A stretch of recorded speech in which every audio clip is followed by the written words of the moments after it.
सगळे वोटिंग केलेत आणि त्या ह्या जगामध्ये ते लाईस आहेत, त्यांना मी घेऊन जाणार.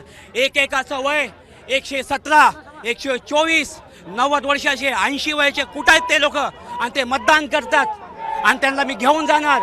जेव्हा जेव्हा माझी जवळ लागेल या धर्तीवर मी येत राहीन. तुम्हाला आज धर्तीवर यायची, या पृथ्वी लोकांमध्ये यायची गरज का पडली? या लोकांवर अन्याय होत आहे. माझ्या ह्या बहिणीवर, माझ्या भावावर, या आई बहिणीवर त्यांच्या अत्याचार होतात. लहान लहान लेकराचे मृत्यू पण होतात खूप जागी ह्यांच्या चुकीच्यामुळं.